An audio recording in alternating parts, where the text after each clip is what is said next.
Hey folks, how's everybody doing today? Happy Tuesday, Thursday. It is Thursday, not Tuesday. That's right. I know what day of the week it is. Seems like every day is Blur's day. But all right, so we're gonna finish up talking about branching today. Finish up the rest of chapter 4. Look at a couple more examples, and then we'll pick up branching in our lab on Monday, and then we'll pick up loops the week after that, functions the week after that. Strings is relatively short chapters. We'll have some time for the midterm review. And then instead of a strings lab, we're going to do a midterm, right? In the lab where we're all there in person. We've got the computers to work on. Should go relatively well. So that's the plan here. So we're finishing up the first third of the course, moving into the second third, and then there's not a whole lot after that little bit. So we'll get to Thanksgiving. We're going to touch on inheritance and recursion. We don't need to go super deep on those topics. No, that's a couple more weeks. So 1, 2, 3.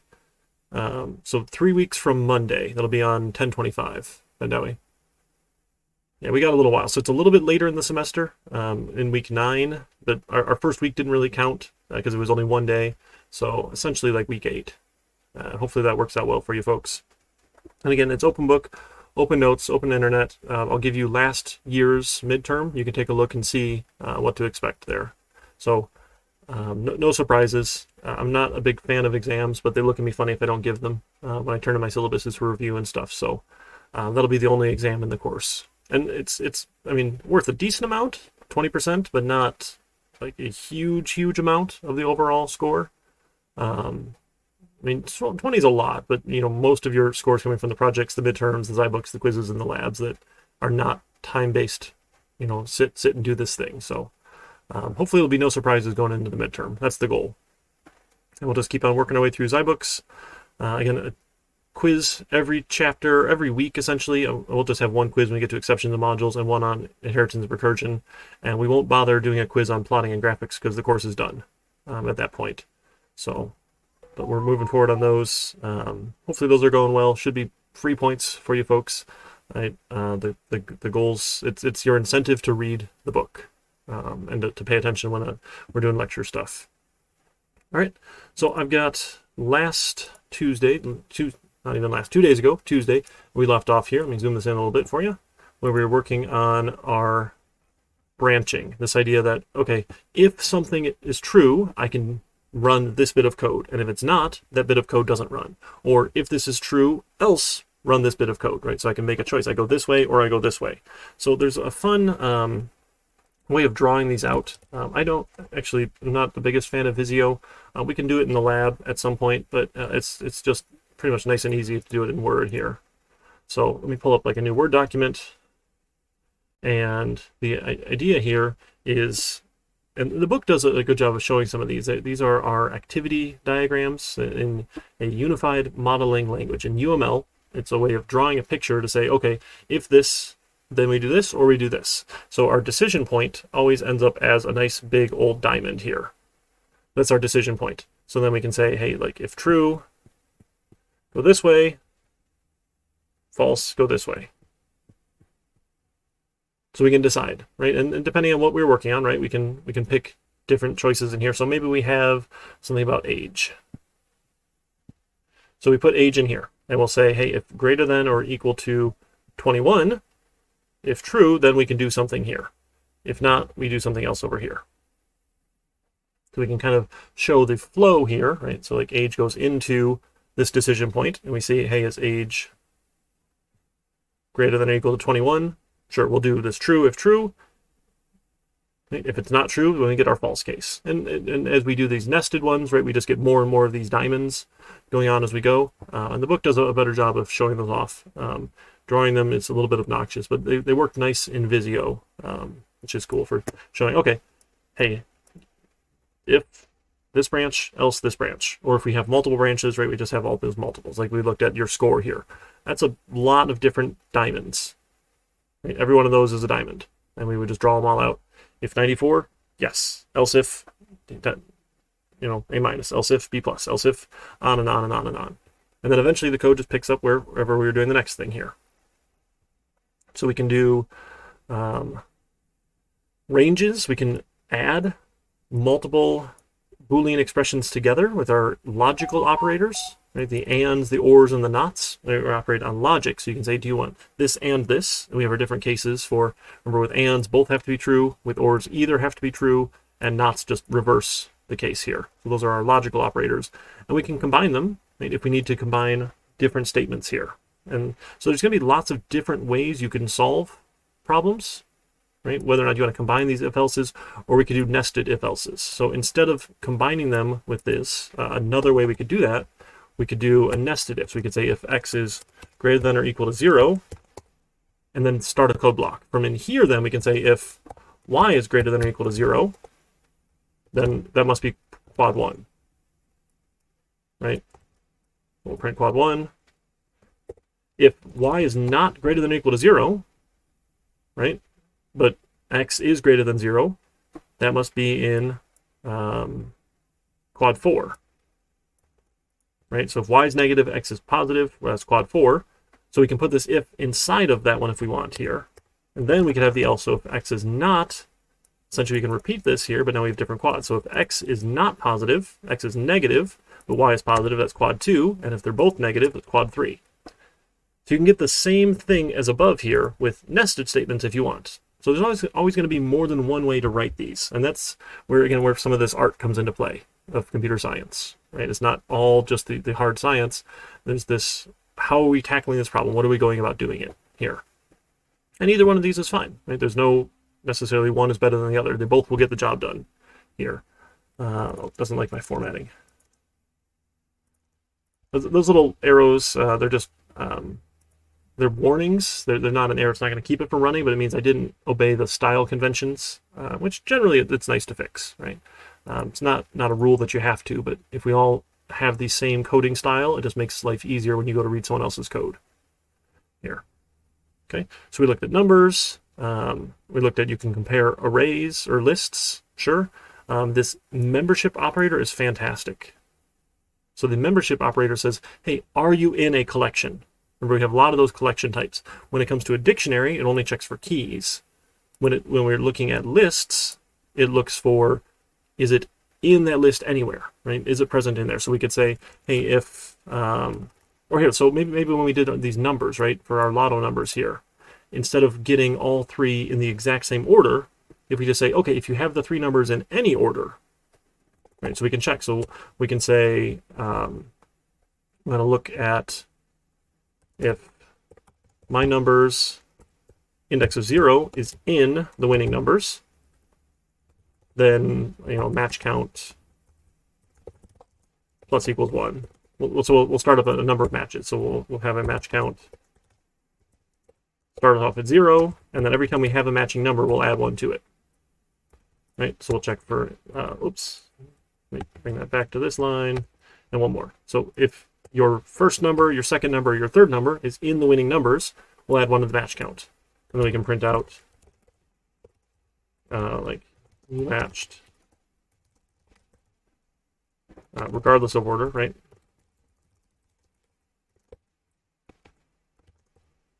And that was our match count. So we can look at, hey, does this number in this other number? Remember, when we use this index notation, we're saying, hey, this is the individual item here. So we're not saying, is the entire list equal to the entire list? It's, hey, is this one item in this other one? So this in operator is super handy for lists, for tuples, tuples, for sets, for dictionaries. It goes by key. So that's an important distinction. We're only looking up keys when we ask for in membership in dictionaries. But we got lots of ways of solving problems here now, which is pretty cool. All right, then the next, so is the membership operator. I think we did pretty good there. There's also an identity check with the is keyword. This one is generally funky and reserved for special cases. So if I have two different variables, right, so I'll say first number equals 10, and second number equals 10. Remember, we could do those cool things. We could, every variable would have the ID, it would have the type, and it would have the value. So the identity operator says, is the ID the same of these? So just because we have the same value, we're not going to be the same. So if first number, and that is the is keyword. So is for identity. of the object.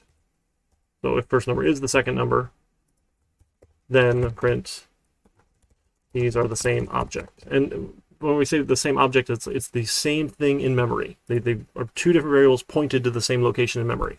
It's storing the same thing. So you can get that when you do something like third number equals the first number. You can do some funny things here with this. It can get a little bit screwy. So then we'll do, let's do else. We'll say print first and second number are not the same object. And then I'll repeat this with first and third. We'll check for first and third number. First and third. We'll say first and third are the same object. And this is first and second are the same object. All right, so we'll give that a quick run. We got to get through all the stuff at the top. Might take just a minute. That's right, you gotta enter a bunch of numbers. Number. Coffee. All right, so first and second. Oh goodness, it says they are the same. Well, that shouldn't have worked.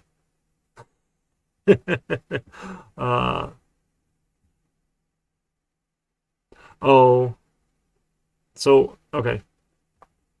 I'm forgetting how Python does funny things. So behind the scenes, Python does some stuff for some shortcuts. So small numbers work for this, but let's do some larger numbers.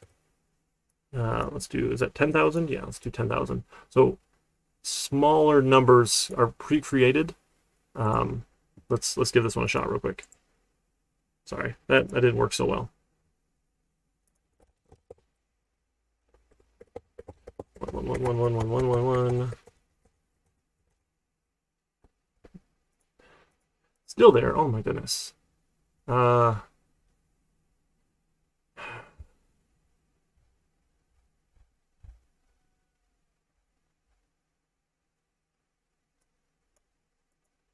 That's annoying. All right, hang on. Okay, let's do this better then. So we'll have our first number, we'll do 500. We'll do our second number as 500 plus 500. And then we'll do a fourth number equals first number plus first number. Oh my goodness. So these should both be 1,000, right?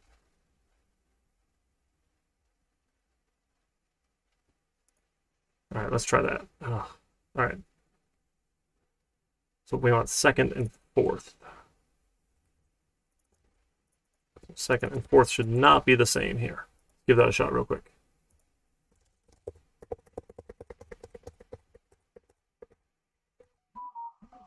All right, there we go. So second and fourth.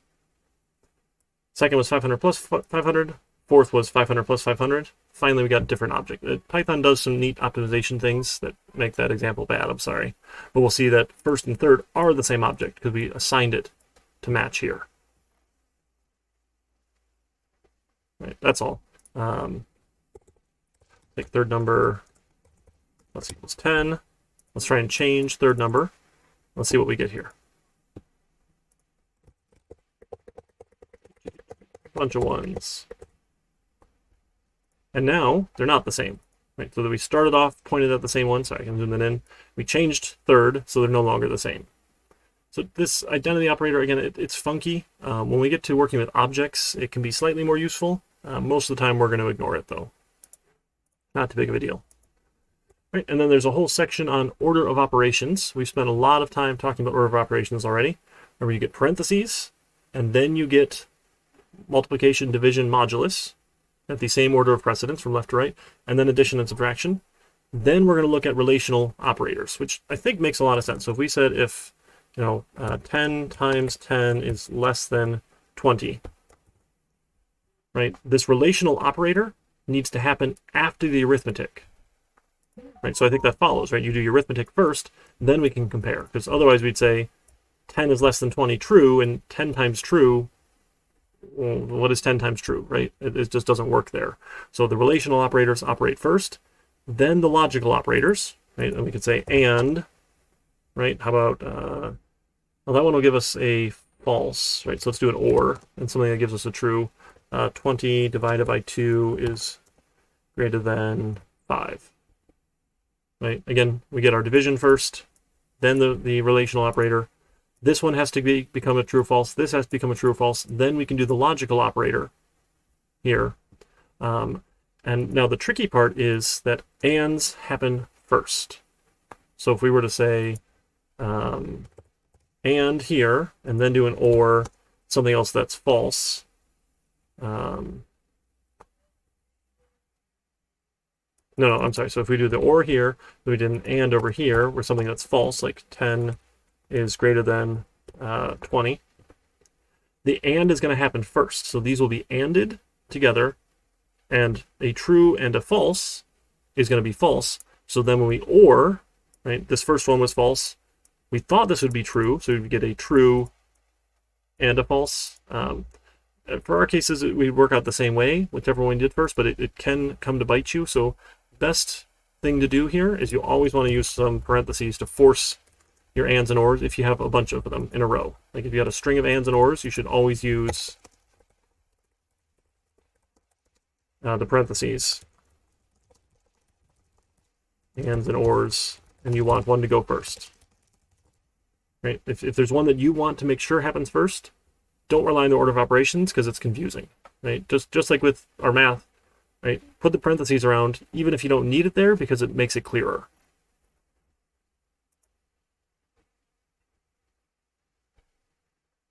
All right, looking at indentation. So PyCharm's been doing all this indentation stuff for us, right? It automatically puts in our spaces, 1, 2, 3, 4 spaces. You can also use tabs, but like if you hit tab, it actually converts that to 4 spaces for you. That's a setting in PyCharm, but most everyone in the Python world uses spaces, and our IDE will take care of that for us. It's not too big of a deal, but this is why you want to write Python code with a development environment, not in like Notepad, because that's just awful. Okay. All right, and the last bit here in branching, I'll just print of operations. There's another way of writing a simple if-else statement. So if we had just a simple statement, like we're going to say, how about the cost of insurance? So we're going to ask their age, right? So we'll ask what their age is. So age will be int of an input. What is your age?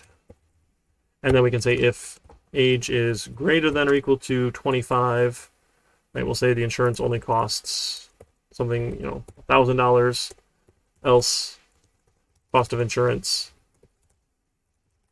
is $1,500. You pay a lot more for insurance when you're younger, which sucks. But this is a common occurrence where you say, okay, if this is true, get one value, otherwise get a different value. So if we do something a lot and it, takes up a little bit of typing, it's not awful here. The fine folks at Python said, let's give you a shortcut.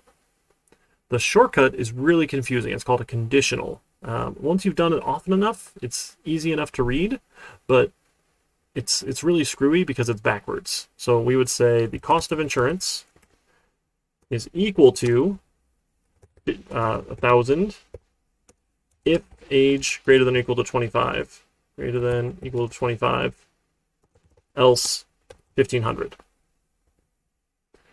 I don't know why, but it's backwards. So the if is here, and if that's true, you get this value.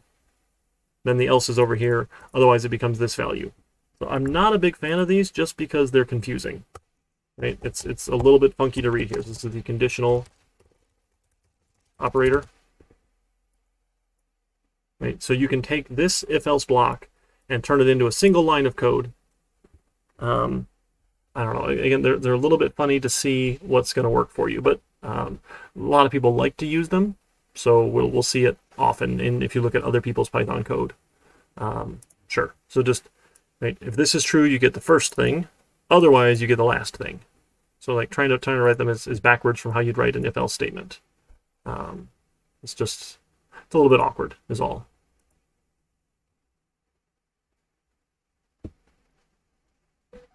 All right, awesome. That gets us through chapter 4, actually.